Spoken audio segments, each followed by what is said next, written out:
ආයුබෝවන් මම අද පටන් ගන්න යන්නේ 11 වසර තොරතුරු හා තාක්ෂණ වේදය පාඩම් මාලාව. එතකොට අපිට පාඩම් 6ක් තියෙනවා 11 වසරේදී සම්පූර්ණ කරගන්න. ගැටලු විසඳීමේ ක්‍රම ලේඛ ලිවීම, ඒ කියන්නේ ප්‍රෝග්‍රෑමින්. එතකොට තොරතුරු පද්ධති සංවර්ධන ක්‍රියාවලිය, system development life cycle SDLC කියන එක. එතකොට අන්තර්ජාලය විද්‍යුත් පැල බහුමාධ්‍ය භාවිත. ඒ කියන්නේ මල්ටිමීඩියා යූස් කරන විදිහ. ඊළඟට බහුමාධ්‍ය තාක්ෂණය යොදා ගනිමින් සරල වෙබ් අඩවි නිර්මාණය කිරීම. ඊළඟට සමාජ සහ තොරතුරු සංවේදන තාක්ෂණය කියන පාඩම් 6 තමයි අපිට 11 වසරේදී හම්බෙන්නේ. අපි පළවෙනිම පාඩම ගත්තොත් ගැටලු විසඳීමේ ක්‍රම ලේඛනය. අපි සාමාන්‍යයෙන් IT වලදී කරන්නේ දැනටමත් තියෙන ප්‍රශ්නයකට විසඳුමක් හොයන එක තමයි IT වලදී කරන්නේ. කියන්නේ IT සම්බන්ධ ඕනම දෙයකදී දැනට මොනවා හරි තියෙන ප්‍රශ්නයක් විසඳන්න තමයි අපි ඒකට විසඳුමක් නිර්මාණය කරන්නේ. එතකොට අපිට සරල හෝ කිසියම් ගැටලුවක් අවශ්‍ය වෙනවා ඒක විසඳන්න තොරතුරු තාක්ෂණය යොදාගෙන. එතකොට අපිට ඒ සම්බන්ධ ක්‍රියාවලියේදී පළවෙනිම දේ හැටියට පාවිච්චි කරන්න වෙන්නේ ගැටලුවක් විශ්ලේෂණය කිරීම. ඒ කියන්නේ මොකද්ද මේ ගැටලුව කියන එක දැනගන්න තමයි අපි මුලින්ම කරන්න ඕනේ. එතකොට පළවෙනිම දැන් සාමාන්‍යයෙන් තොරතුරු තාක්ෂණ ක්‍රියාවලියකදී ඉන්පුට් අවුට්පුට් ප්‍රොසෙස් කියලා තුනක් තියෙනවා. හරිද? එතකොට ඉන්පුට් එක තමයි ගැටලුවක් විසඳීමට යොදා ගන්න ආදාන. ඒ කියන්නේ අපි අපේ ක්‍රමලේඛය ඇතුළට දාන දේවල්. එතකොට ප්‍රොසෙස් එකේදී තමයි ඒක සැකසීම සිදුවිලා ප්‍රතිදානයේ අවුට්පුට් එකක් ලෙස ඒකට විසඳුම අපිට හම්බෙන්නේ.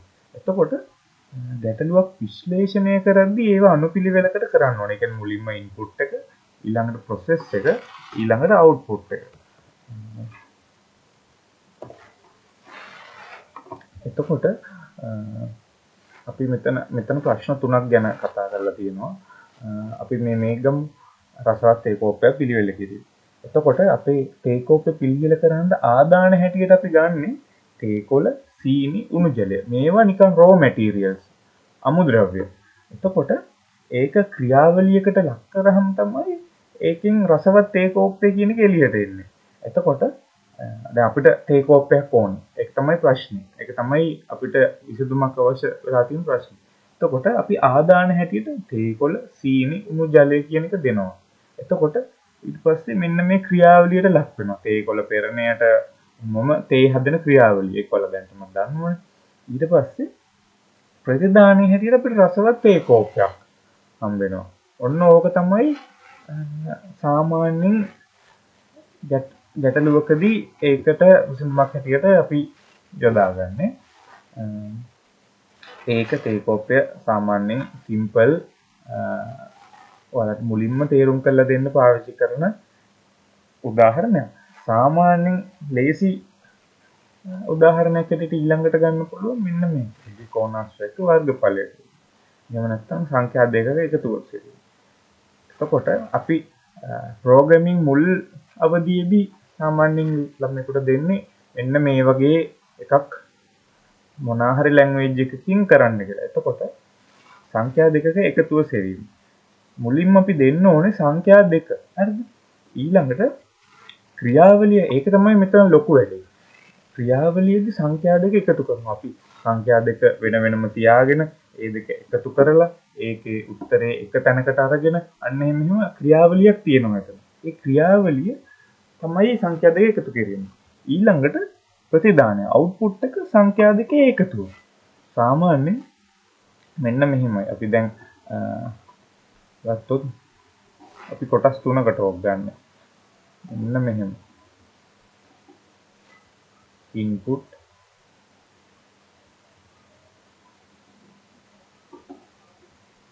process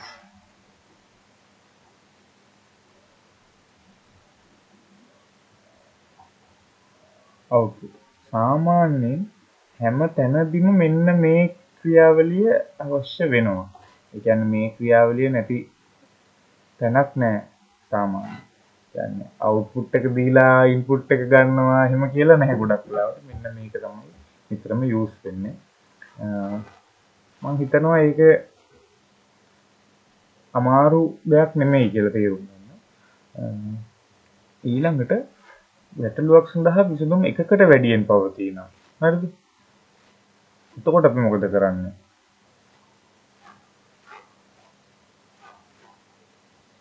අපි බලමු මෙන්න මේ උදාහරණ සංඛ්‍යා දෙකකින් විශාල සංඛ්‍යාවක් තියෙනවා. ආදානය කරන ලබන සංඛ්‍යා දෙක n1 n ලෙස n2 ලෙස ගනිමු. එතකොට විසඳුම n1ට වඩා n2 විශාල නම් විශාල n1 වේ. n2ට වඩා n1 විශාල නම් ක් දීලා තියෙනවා. හරිද? මේකදී n1 වෙන්න පුළුවන් හිතන්න 5යි කියලා. 5 n1 ගේ 5යි. මේක 7යි. අපි ඒක දන්නේ නැහැ දැනට. n1 n2 කියලා විතරයි අපි දන්නේ. ඒකට ඕනම සංඛ්‍යාවක් දාන්න පුළුවන්. එතකොට අපිට කියනවා මේ දෙකෙන් ලොකු විශාල සංඛ්‍යාව හොයලා එළියට පෙන්වන්න කියලා. අපි දැනට දන්නේ මෙහෙම 5යි 7යි තියෙන්නේ කියලා. අපිට කැමති අංකයක් දෙන්න පුළුවන් මේ ප්‍රෝග්‍රෑම් එකේදී. එතකොට n2 මේක හොයාගන්න ක්‍රම දෙකක් තියෙනවා. හරිද? එක ක්‍රමයක් තමයි මෙන්න මේ එකකට එකක් විශාල නම්. දැන් හිතන්නකෝ අපි බලමු මෙන්න මෙහෙම. ඕක දාලා බලන්න. එතකොට n1 විශාලද? n2ට වැඩිය. නෑ. එහෙමනම් n2 තමයි විශාල කෙනා. එතකොට n2 තමයි විශාල කියලා ලොකු අංකය කියලා එළියට දානවා සිස්ටම් එකේ. එක්කෝ එහෙම. ඒකම අනිත් පැත්තට අපිට කරලා බලන්න පුළුවන්. මෙන්න මෙහෙම දැම්මොත් කියලා හිතන්නකෝ. n1 ට වැඩි n2 ද විශාල. ඔව්. එතකොට n2 එළියට එනවා. මොකද මෙතන 5 7 තියෙන නිසා. අපි මේක වෙනස් විදිහට ගන්නත් පුළුවන්. කියන්නේ දෙන ඉන්පුට් එක නෙවෙයි. තවත් ක්‍රමයක් තියෙනවා මෙන්න මේකට විසඳුම හොයාගන්න. ඒ ක්‍රමය තමයි මෙන්න මෙහෙම. n1 වලින් n2 අඩුව. අපිට ක්‍රමලයකදී අපේ ප්‍රෝග්‍රෑම් එකේදී ලියන්න පුළුවන් හැමතිස්සෙම අපි n1 n2 අංක දෙකක් දෙනවා. හැමතිස්සෙම n1 එකෙන් n2 අඩු කරන්න. මෙන්න මේ වගේ බලන්න නෙමෙයි. මේකෙදි දෙන්නේ අපි n1 ද විශාල n2 ද විශාල කියලා දැන් අපිට දැනගන්න ඕනේ. මේකෙදි අපි දානවා n මෙන්න මෙහෙම. n1 වලින් n2 අඩු කරා. n1 අඩු කිරීම n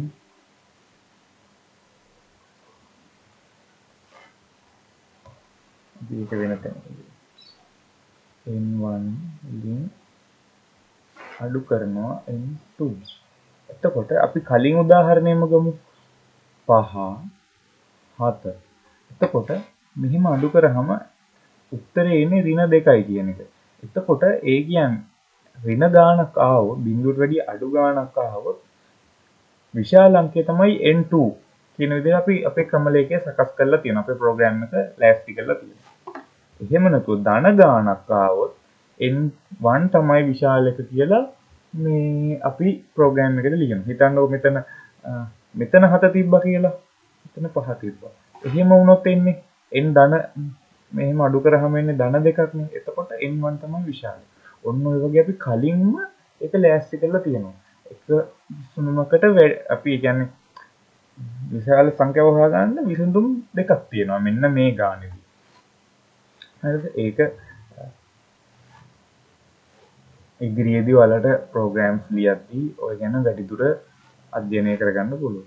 ඊළඟට ගැටලු විසඳීම සඳහා ඇල්ගොරිතම් ගොඩනැගීම. මේ ඇල්ගොරිතම් එකක් කියන්නේ සාමාන්‍යයෙන් කලින් ලැහැස්ති කරපු predefined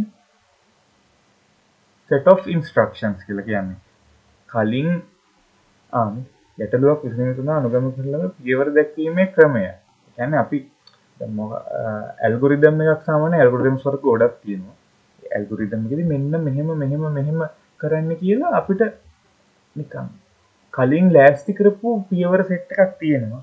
ඒ පියවර සෙට් එක විවිධ ප්‍රෝග්‍රෑමින් ලැන්ග්වේජස් වලට දාලා තමයි අපිට දාලා කරගන්න පුළුවන් අපේ වැඩේ. ඒ කියන්නේ මෙන්න මේක ලිපියකටනේ අපි හිතන්නකෝ තොරතුරු තාක්ෂණයේ වේදේන ඇත්තම ඇල්ගොරිතම් එක ඒකේ මෙන්න මෙහෙම ස්ටෙප්ස් වගේක් තියෙනවා. ඒ ස්ටෙප්ස් එක අපිට කැමති ලැන්ග්වේජ් එකකට දාලා අපේ වැඩේ කරගන්න පුළුවන්. ඒක යුනිවර්සල් ඕන දෙයකට දාන්න පුළුවන්. සාමාන්‍යයෙන් එහෙම. මෙන්න මෙතනදී ලිපියක් තැපැල් කිරීම කියලා තියෙනවා. ලිපියක් තැපැල් කරන්න සාමාන්‍යයෙන් එක ක්‍රමවේදයයි තියෙන්නේ කියලා තමයි මෙතන අනුමානය කරලා තියෙන්නේ. ලිපිය ලියනවා, ලිපිය නවනවා, ලියුම් කවර එකට දානවා, ලිපිනය ලියනවා, මුද්දර අලවනවා, තැපැල් කරනවා. ඔන්න ඕකනේ ලිපියක් තැපැල් කිරීම සඳහා තියෙන ඇල්ගොරිතම් එක කියලා තමයි කියන්නේ. එතකොට මේකෙදි මෙන්න මේ ඔක්කොම අනුපිළිවෙලින් කරගන්න ඕනේ. හරිද? එහෙම නැත්නම් ලිපිය කියන දේ අන්තිමට අපිට ප්‍රොඩක්ට් එක හැටියට එන්නේ නැහැ අපට. සමහර දැන් අපි ඇල්ගොරිතම්ස් 11 වසරේ නෑ තවත් ඉදිරියේදී ලොකු ඇල්ගොරිතම්ස් ගැන කතා කරද්දී සමහර රූල්ස් වලින් බලලා ඒ සමහර පියවරයන් ටික ආය වෙනවා තවත් එකක් සම්පූර්ණ වෙනවා. අන්න ඒ වගේ දිගට යනවා. තරහ දෙකින් සීනි ග්‍රෑම් 500ක් කිරා ගන්න එකත් එහෙම. මෙන්න මේ ටික පිළිවෙලට කරගෙන යන්න ඕනේ. හිතන්නකෝ අපි සීනි කවරයකට දාලා ඊළඟට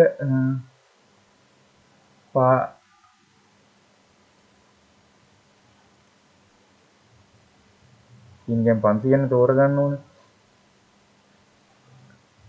පාට අංකය කියවනවා, අඩු නම් ආයෙ සීනි දානවා, වැඩි නම් සීනි අයින් කරනවා. කොහොමද 500 වෙනකන් ඒක දිගට ආයෙ කරගෙන යන්න ඕනේ කියලා කියන්නේ. ඊළඟට ඇල්ගොරිතම් සංවර්ධනය කිරීම පාලන ව්‍යුහ භාවිතය. පාලන ව්‍යුහ කියන්නේ control structure. දැනට 11 වසරේදී control structures තුනක් ගැන කතා කරන්න පුළුවන්. එකක් පළවෙනි එක තමයි sequence.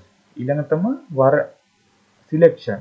ඊළඟට iteration. අපි ඔක සිංහලෙන් කතා කරොත් අනුක්‍රමණය, වරණය, පුනර්කරණය. හරිද? අනුක්‍රමණය කියන එක ගැන අපි ඉස්සෙල්ලා කතා කරමු.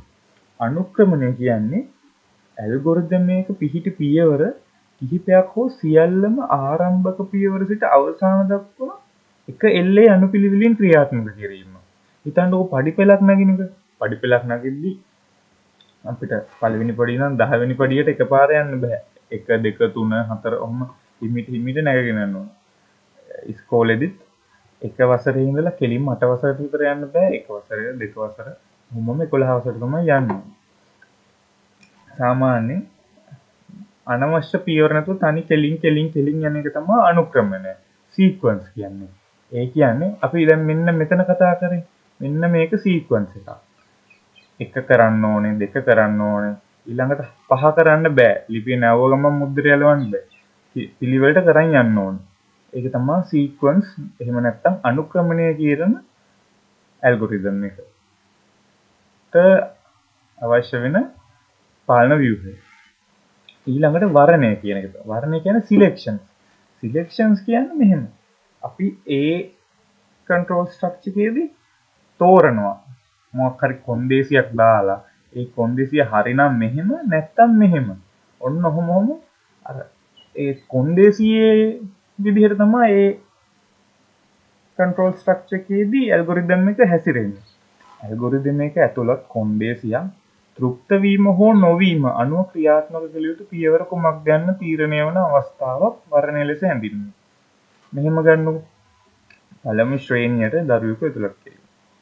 එම වසරේ ජනවාරි 31ට දරුවෙකුගේ වයස අවුරුදු 5ට වැඩි නම් පාසලට ඇතුළත් කළ හැකියි. එසේ නොවේ නම් පාසලට ඇතුළත් කළ නොහැකියි.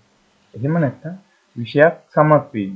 ලකුණු 35ට හෝ ඊට වැඩි නම් සමත් වේ. එසේ නොවේ නම් අසමත් වේ. අපි කොන්දේසියක් බලනවා. මෙන්න මේ කොන්දේසිය තමයි 35ට වැඩි නම් තමයි සමත්. හරිද? එතකොට හිතන්නකො අපි ළමයාගේ ලකුණු ඉන්පුට් කරනවා මෙන්න මෙහෙම. අපි ළමයාගේ ලකුණු ඔන්න 25යි කියලා ඉන්පුට් කරනවා. ඊට පස්සේ මෙතනදී බලනවා 25ට වැඩිද?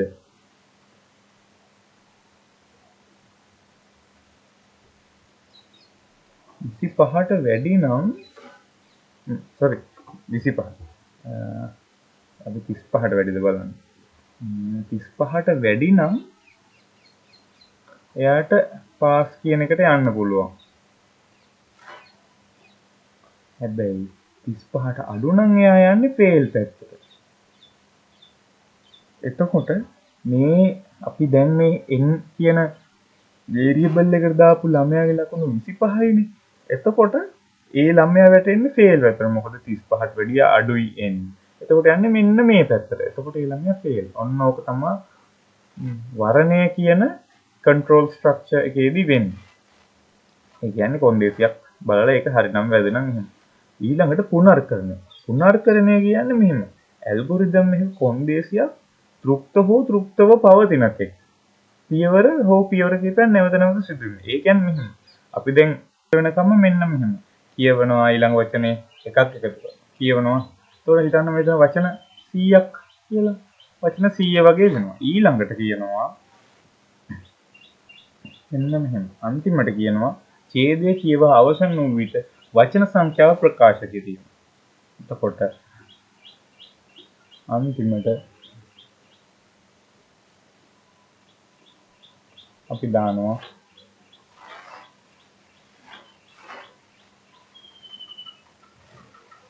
announce කියලා හිතන්නකො. announce words. ඔන්න ඔහොම.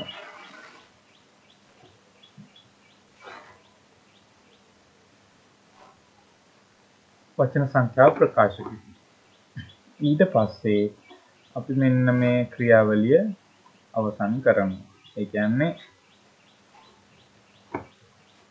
මෙන්න මේ පුනර්කරණය කියන එක ගැන ඔයාලට සාමාන්‍යයෙන් දල අවබෝධයක් ඉන්න ඇති කියලා මම හිතනවා. ඒ කියන්නේ මෙහෙම.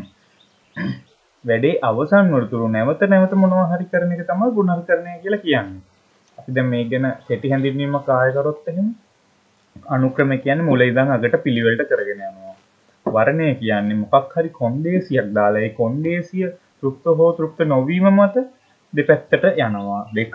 හරිද? ඊළඟට දෙකක් හෝ වැඩි ගාණක් වෙන්නත් පුළුවන්. අපි මුලින්ම කතා කරන්නේ දෙකක් ගැන. ඊළඟට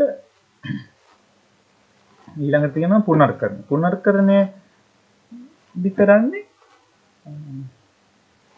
මොකක් හරි කොන්දේසියක් තෘප්ත වෙනකම් හෝ තෘප්ත නොවෙනකම් තෘප්ත වෙලා තියෙනකම් හරි ඒ පියවර කිහිපයක් නැවත නැවත සිදු කිරීම කරන එක තමයි හොයන්නේ. ගොඩක් වෙලාවට ඉනිෂියලි මේ කියන while loop එක. අපි ඊළඟට අපි තව ඉදිරියට යද්දි මේ ගැන පැහැදිලිව කතා කරනවා. ඊළඟට ඇල්ගොරිතම් ඉදිරිපත් කිරීමට විවිධ මෙවලම්. මුලින්ම අපි පාවිච්චි කරන ගැලීම් සටහන flow charts. ඊළඟට pseudo codes පාවිච්චි කරනවා. අපි ගොඩක්ම O level A level දී pseudo code තමයි use කරන්නේ. ඊළඟට ගැලීම් සටහන් වල සංකේත කීපයක් අපි භාවිතා කරනවා. මෙන්න මේ රවුම් හැඩති ත්‍රිකෝණාශ්‍රය ආරම්භය හෝ අවසානය පෙන්වම් කරනවා. ඊළඟට ආදාන හෝ ප්‍රතිදාන මෙන්න මේ වගේ පැරලලෝග්‍රෑම් එකකින් පෙන්වම් කරනවා. ඊළඟට ක්‍රියාවලිය ත්‍රිකෝණාශ්‍රයකින් තීරණය මෙන්න මේ වගේ ඩයමන්ඩ් හැඩති කොටසක් දෙනවා. ආයේ ගැලීම් දිශාව මේ සම්බන්ධකය. සම්බන්ධකය කියන්නේ ඒවා එකිනෙකට කනෙක්ට් කරගන්න සමහර වෙලාවට පාවිච්චි කරන දේවල්. ඊළඟට අපි උදාහරණ ගැලීම් සටහනක් බලමු. ආරම්භයට මෙන්න මේ වගේ ආරම්භක සංකේතයක් පාවිච්චි කරනවා. ඊළඟට මෙන්න ආදාන හා ප්‍රතිදාන. ඒවට පාවිච්චි කරන්නේ මෙන්න මේ පැරලලෝග්‍රෑම් එක. ඊළඟට මොනවා හරි ක්‍රියාවලියක්, ඒ කියන්නේ process එකක් වෙනවා නම් මෙන්න මේ වගේ ඍජු කෝණාශ්‍රයක් පාවිච්චි කරනවා. මේ input සහ output මෙන්න process. අපි අර මුලින්ම කතා කරපු input process output තුන ඔය. ආරම්භය අවසානය මෙන්න මේ වගේ රවුම් හැඩති ඍජු කෝණාශ්‍රයකින් පෙන්වම් කරනවා. ඊළඟට වර්ණයක් සහිත ගැලීම් සටහනක් අපිට දීලා තියෙනවා. ආරම්භය මෙන්න ආදානය මෙන්න ක්‍රියාවලිය මෙන්න ප්‍රතිදානය. ප්‍රතිදානයන් දෙකක් තියෙනවා. කොයි එක වෙනවද කියන එක තීරණය වෙන්නේ මෙන්න මේ තීරණය මත. ආරම්භය සංඛ්‍යාව ලබන. සංඛ්‍යාව දෙකෙන් බෙදා ශේෂයක් හොයාගන්න. ඒ ශේෂය බිඳුවද? බිඳුවයි නම් ඉරට්ටේ සංඛ්‍යාව. ඒ ශේෂය බිඳුව නෙමෙයි නම් ඒක ඔත්තේ සංඛ්‍යාව. අන්න එහෙම ඒ උත්තර දෙකෙන් එකයි අපිට පෙන්වන්නේ. හැමති ඕනම වෙලාවෙ ඔය උත්තර දෙකෙන් එකයි. ඒක තමයි වර්ණයක් කියන්නේ. ඊට පස්සේ අවසානයේ යනවා. ඊළඟට පුනර්කරණය. ඒ කියන්නේ iteration.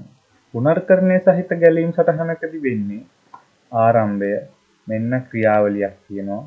මෙන්න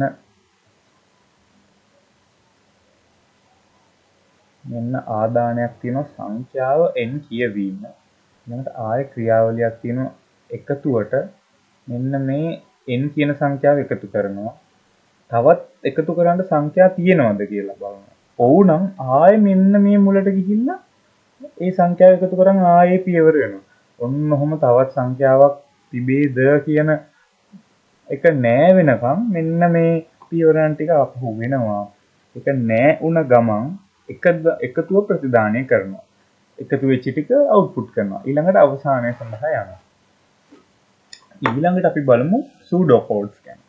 සූඩෝ කෝඩ්ස් කියන්නේ ව්‍යාජකයක. අපි ඇල්ගොරිදම් එකක් අමාරු ඇල්ගොරිදම් එකක් අපිට අර මනුස්ස භාෂාවට ලේසි කියවන්න ලේසි විදියට හදාගන්නේ මෙන්න මෙහෙම සූඩෝ කෝඩ් එක. කියන්නේ ඇල්ගොරිදම් එක ලේසියෙන් අපිට තව කෙනෙක්ට කියන්න පුළුවන් වෙන තමයි මේ සූඩෝ කෝඩ්ස් පාවිච්චි කරන්නේ. එතකොට සූඩෝ කෝඩ්ස් වල අනිවාර්ය කීවර්ඩ්ස් කීපයක් තියෙනවා. එතකොට ආරම්භයට begin අවසානයට end ආදානය input read get ඔය තුනම use කරන්න පුළුවන්. ප්‍රතිදානයට output display show ඔය කැමති අය use කරන්න පුළුවන්. ක්‍රියාවලියට process calculate ඒ දෙක එකයි use කරන්න පුළුවන්. වර්ණය කියන්නේ අපිට මේවා use කරන්න. if then else end if ඒ ඔක්කොම පාවිච්චි කරන්න පුළුවන්. if කියන්නේ මේක නැත්තම් මේක කියන එක. එහෙම ඒ දෙකම සම්පූර්ණ වුණේ නැත්තම් then කියන එකට යන්න පුළුවන්. එහෙම නැත්තම් else කියන එකට ගිය හැකි. ඔය ඔක්කොම වැරදුනොත් end if කියන එකකට ගිය හැකි. අපි ඒව වඩාත් පැහැදිලිව සූඩෝ කෝඩ් එකක් ගැන කතා කරද්දී පැහැදිලි කරන්න. මේකට පුනර්කරණයට පුළුවන් for while repeat do end while until ඔන්න ඔය use කරන්න. do while කියලා loop එකකුත් තියෙනවා. පුනර් කියන්නේ loops. ඒ කියන්නේ අපි මම කිව්වේ මොකක් හරි කන්දේසියක් සම්පූර්ණ වෙනකන් ඒක එක දිගටම යනවා කියලා. for do while end while repeat until ඔය වගේ ඔය use කරන්න පුළුවන් එක එක තැන්වලදී එක එක ඒවා තමයි use කරන්නේ. අපි ඒ ගැන ඉදිරියේදී කතා කරමු. ඊළඟට වෘත්තයක වර්ගඵලය ගණනය කිරීම කියලා උදාහරණයක් දීලා තියෙනවා. අපිට මෙන්න මේක මෙහෙම කර හැකියි. වෘත්තය අපි මේකට ගැලීම් සටහනක් යම්දොත් මුලින්ම අඳිනවනේ begin end කියලා. අර වෘත්තාකාර ඍජු කෝණාංශ දෙක අන්න ඒ වගේ begin සහ end කියලා හැදුවා. begin සහ end කියලා ලිව්වා. ඒකට කෙලින් නෙමෙයි ඊට ඇතුලෙන්. මෙන්න මේක ඇතුලේ තමයි මේක රන් වෙන්නේ කියන එක පෙන්වන්න ඕනේ. චූට්ටක් දකුණු අත පැත්තට කියලා ලියන්නේ. input radius calculate area මෙන්න මෙහෙම අපි මේකට ආදානය එහෙම නැත්නම් ඉන්පුට් කරන්නේ රේඩියස් කියන එක. වෘත්තයක වර්ගඵලයක් ගණනය කරන්න අපිට රේඩියස් එක තමයි අවශ්‍ය වෙන්නේ. රේඩියස් එක වේරියබල් එකක් හැටියට මෙන්න මේ ඇල්ගොරිතම් එකට අපි ඉන්පුට් කරනවා කියලා තමයි මෙතන කියන්නේ. ඊළඟට තියෙනවා ඒක කැල්කියුලේට් කරන ස්ටෙප් එක. එතකොට calculate area කියන මෙන්න මේ variable එකට තමයි අපි මේ calculate කරන දේ දාන්නේ අන්තිමට. ඒ නිසා මුලින්ම අන්න ඒක ලියාගන්න. ඊළඟට සමානයි 22 බෙදීම 7 වරක් radius වරක් radius. ඔන්න ඕක තමයි සාමාන්‍ය වෘත්තයක වර්ගඵලය ගණනය කිරීම. එතකොට අන්නේ එතනින් එන උත්තරය මෙන්න මේ area කියන නම variable එකට තමයි වැටෙන්නේ. මෙන්න මේ නම ඇතුළට තමයි වැටෙන්නේ. එතකොට නමක් නෙමෙයි ඒක ඉඩක් තමයි වැටෙන්නේ. ඊළඟට ඒක පෙන්වුම් කරන්න ගන්නවා display area. අන්න ඒ දාපු උත්තරේ පෙන්වන්න තමයි අපි මෙන්න මේක පාවිච්චි කරන්නේ. ඊළඟට end මේක ඉවර කරනවා. මම හිතනවා ඔයාලට මේක තේරෙන්න ඇති කියලා. ඊළඟට සංඛ්‍යාවක් ඔත්තේද ඉරට්ටේද යන්න සෙවීම කියන එකට දීලා තියෙනවා සූඩෝ කෝඩ් එක. ඒක මෙන්න මෙහෙමයි වෙන්නේ.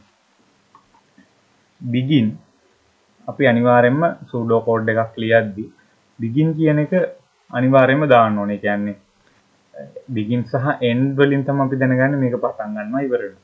ඉතින් ඇතුළට තමයි අනෙක් කොටස් ටික දාන්නේ. මේ උදාහරණයේදී තියෙනවා read number as n කියලා. ඒ කියන්නේ n කියන n කියන වේරියබල් අපිට මෙහෙම වේරියබල්ස් පාවිච්චි කර හැකි. ඒ කියන්නේ ඒක ගොඩක් විදිහට මොකක් හරි යම්කිසි නමක්. හැබැයි මතකයේ තියෙන ඉඩක්, මෙමරි එකේ තියෙන ඉඩක්. ඒකට නමක් පාවිච්චි කර හැකි. වේරියබල් එකක් මොකක්ද කියලා මම හිතන්නේ ඔයාලා මේ වෙද්දි දැනගෙන ඉන්නවා. ඊළඟට තියෙනවා සංඛ්‍යා සමූහයක එකතුව සෙවීම. ඒකෙදි begin කියලා පටන් ගන්නවා කියන කීවර්ඩ් එක දානවා. total කියලා වේරියබල් එකක් ආරම්භ. ඒකේ අගය බිඳුවයි මුලදී. ඊළඟට repeat. ඒ කියන්නේ නැවත නැවත සිද්ධ වෙනවා කියලා දාලා read number as n. n කියන එකට number එක දාගන්න කියනවා.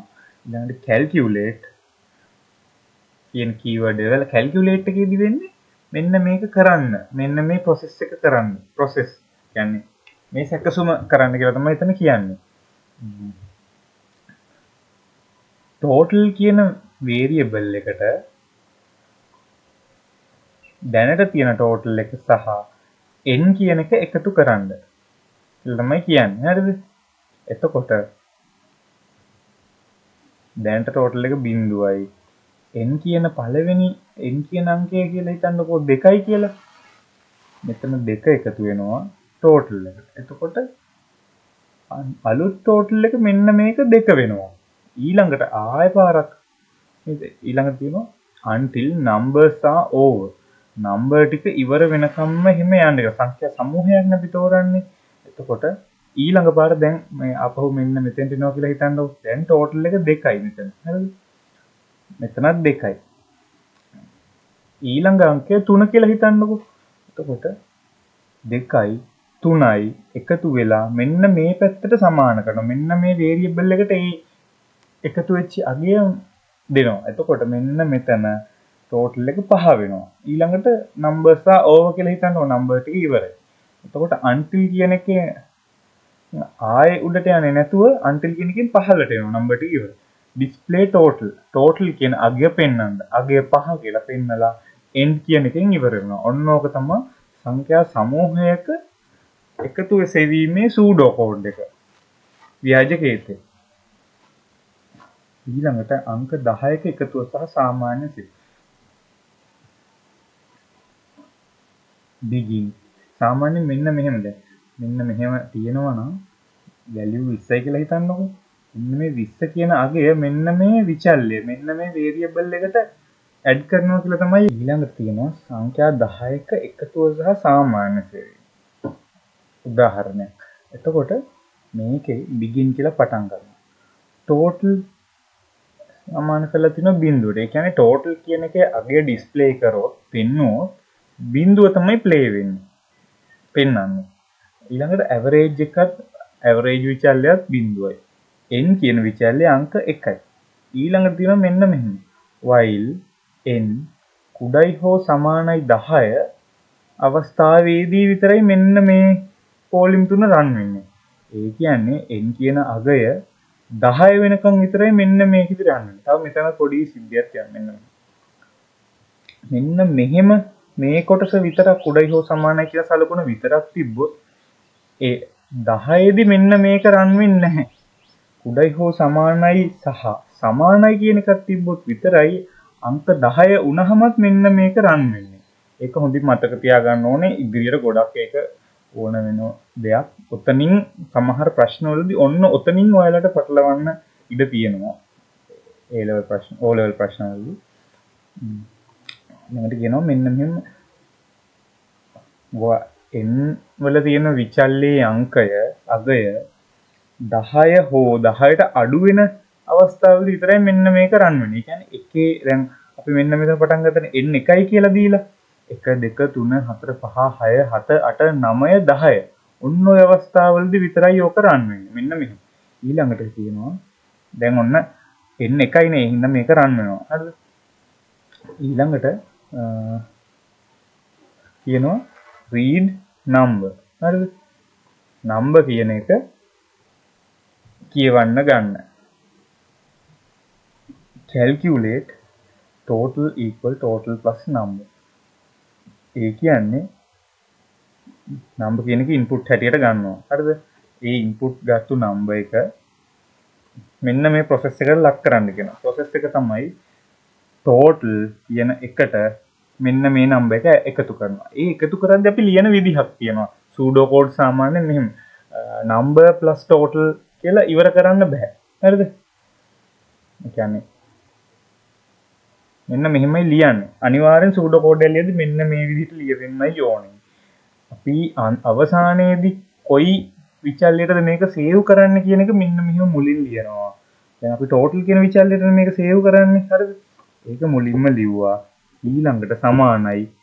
ඒ විචල්යෙම ආයෙ ලියනවා. මොකද ඒ විචල්යෙන් කලින් අරගෙන තමයි අපි එතෙන්ට දාන්නේ. ඒ නිසා ඒ විචල්ය ඒ නම ආයෙ පාරක් ලියනවා. සහ අපි දැනට data දාන ඇතුළට දාන අන්නේ විචල්යල් ලියනවා. ඒ කියන්නේ මෙන්න මෙහෙම. total සමානයි total plus number. ඔන්න ඔය විදිහට ලියවෙන්න ඕනේ. ඔක ඊළඟට තව ඉස්සරහ දේවල්වලදී වලට හොඳට පැහැදිලිවි. ඕනෝක මතක තියාගන්න ඕනේ. ඊළඟට ඒ අපේ process එකට අදාළව ඒ වැඩේ කරනවා. ඊළඟට දැන් අපිට මේ සංඛ්‍යා 10ක එකතුවනේ. එතකොට 10ක් කියන දේ ගණන් කරගන්නේ මෙන්න මෙහෙමයි. අපි මුලින්ම n සමානයි 1 කියලා දැම්මනේ. n 10 වෙනකන් විතරයි මෙන්න මේක යන්නේ. එතකොට දැන් ඊළඟ වතාවේදී n කියන එක තව එකක් වැඩි වෙන්න ඕන නිසා මෙන්න මේ වගේ ලයින් එකක් දානවා. n සමානයි n + 1. එතකොට ඊළඟ පාර මෙන්න මේ රන් වෙද්දී n 2යි කියලා තමයි රන් වෙන්නේ. හරිද? එතකොට අන්නම n + n වල අගය එකකින් වැඩි කරනවා. ඊළඟට end while එකක් දානවා. හරිද? end while එකේදී මෙයා බලනවා ආපහු උඩට යන්න පුළුවන් කියලා. ඊට පස්සේ ආපහු ඔන්නම උඩට තල්ලු කරනවා. ඊට පස්සේ n2 ඔන්න ඔහොම ඊට පස්සේ අපි නම්බර් එකට කැමති අංකයක් දෙන්න පුළුවන්. 10 20 30 මොනවා හරි දාන අංකය මේකට එකතු වෙනවා. මේකෙන් තමයි අංක 10 කියන එක හැන්ඩල් කරගන්නේ. මෙන්න මේ ටික. හරිද? ඊළඟට ඔන්න ඔහොම අංක 10ට එකතු වෙලා හිතන්නකො මෙන්න දැන් ඕන් n10 වුණා. හරිද? මෙන්න මෙතන n10 වුණා. ඊළඟට ඔහොම පල්ලෙහාට ආවා.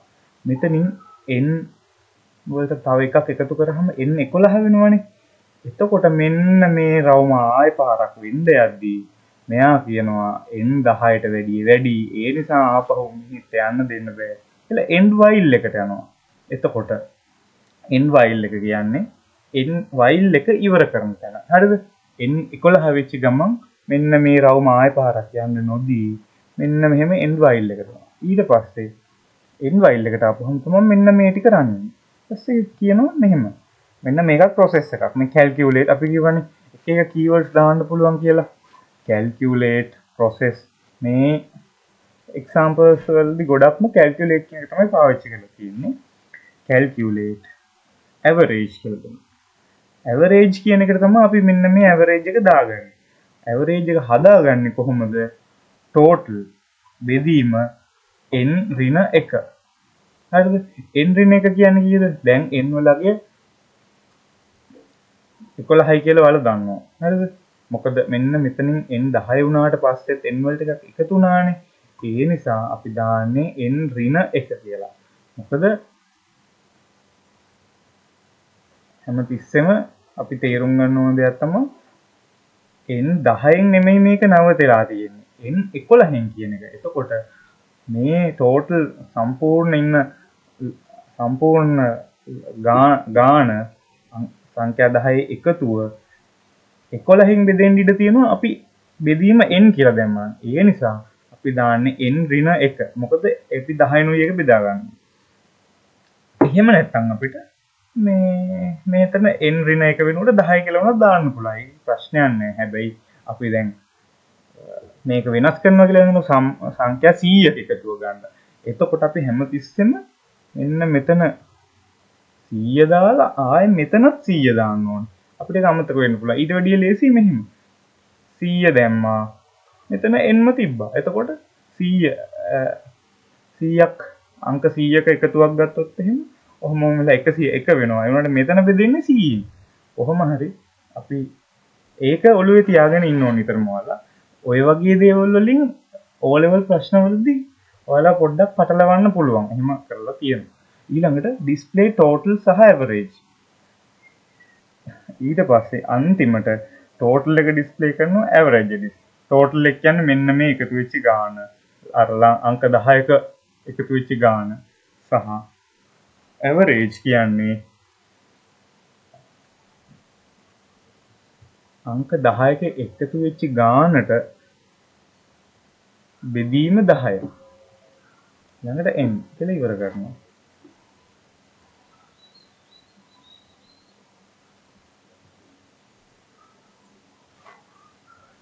මෙන්න මේ කොටසේදී ඒක ගැන වැඩි විස්තර පැහැදිලි කරලා තියෙනවා. වැඩි විස්තර කියන්නේ මම කියලා දුන්නු ටික තමයි. ඊළඟට අපිට තියෙනවා මේ ගැලීම් සටහන්. එහෙම නැත්නම් මේ ගැලීම් සටහන් සූඩෝ ව්‍යාජ කේත වලට පරිවර්තනය කිරීම.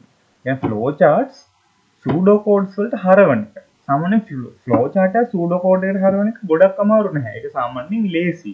හැබැයි හරියට අපි ෆ්ලෝ chart එකේ කියන දේ හරියට තේරුම් ගත්තොත් තමයි හරියට ව්‍යාජ කේතය ලියා ගන්න පුළුවන් වෙන්නේ. අපි මෙන්න මේ පළවෙනි උදාහරණ බලමු.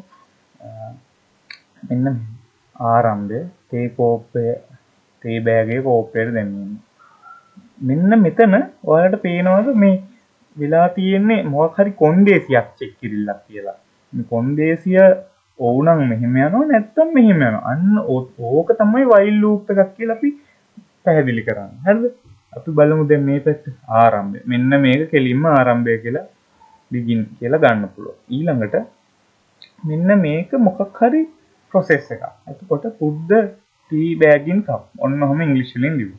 ඊළඟට මෙන්න මෙතන කොන්දේසිය චෙක් කරනවා කියලා තේරුණ ගමන් ඔයාලා දැනගන්න ඕනේ මෙන්න මේක while loop එකක් කියලා. හරිද?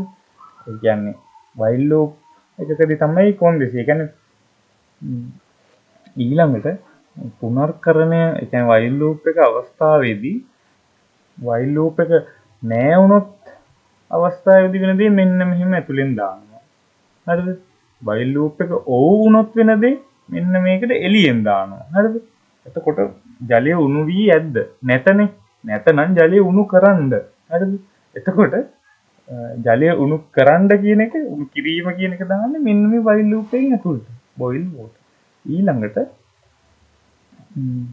ඒක ජලය ආය බලනවා නැත. ජලය උණු වෙලා ඇද්ද? නෑ. එහෙනම් ආය උණු කරන්න. ඊළඟට ඔව් කියලා අවස්ථාව. ඔව් වුණාම ඔන්න ඔය while loop එක break වෙනවා. ඒ කියන්නේ end while එක වෙනවා.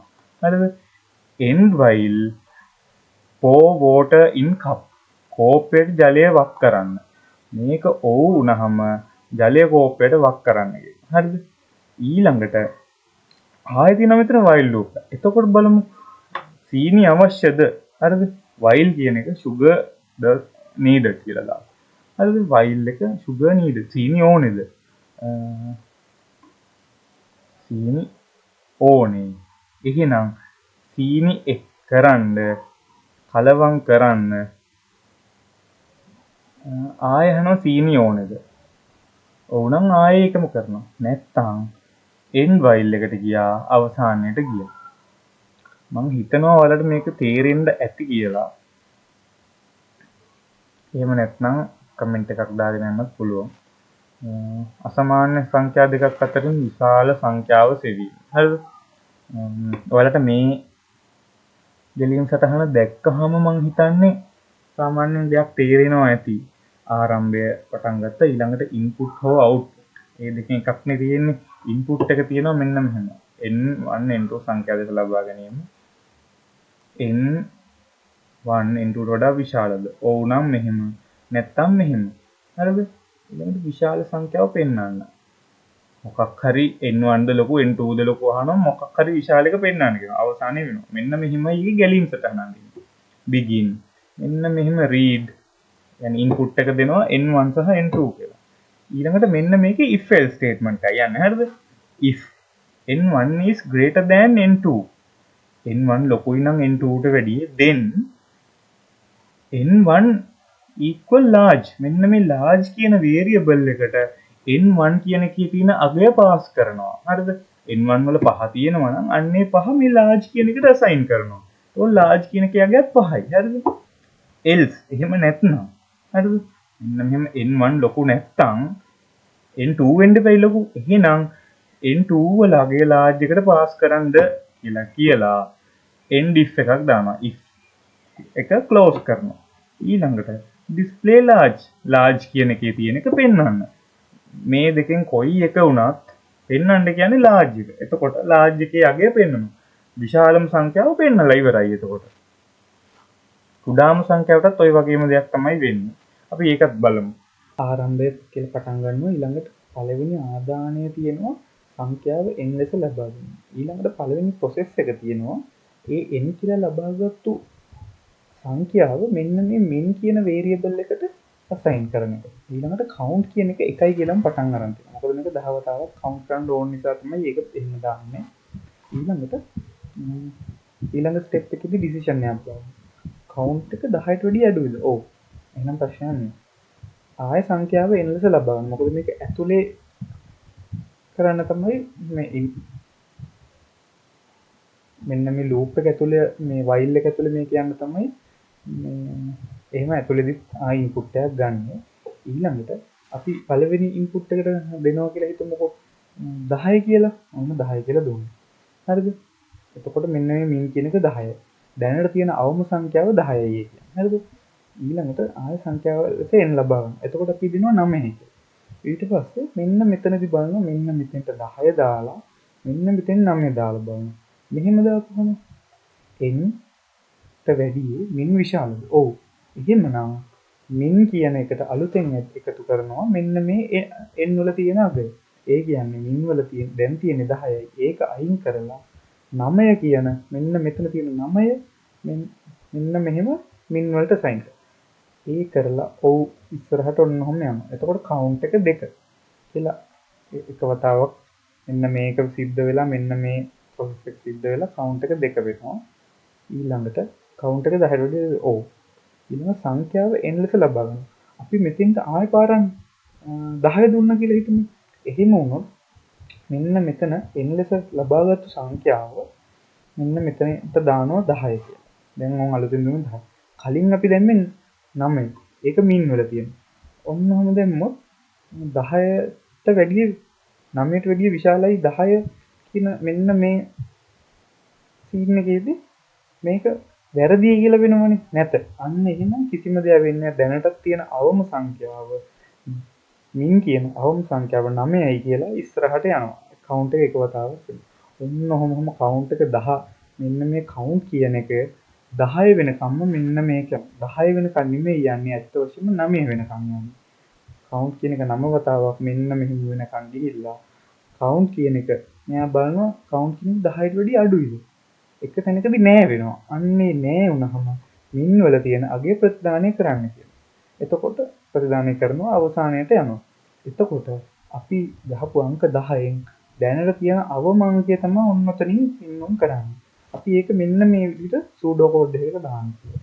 begin end කියන එක තනි කෙලින්ම ලිව්වා. එයින් ඇතුලේ ලියනවා මෙන්න මේ එළිය ලියන ලූප් එක. හරිද?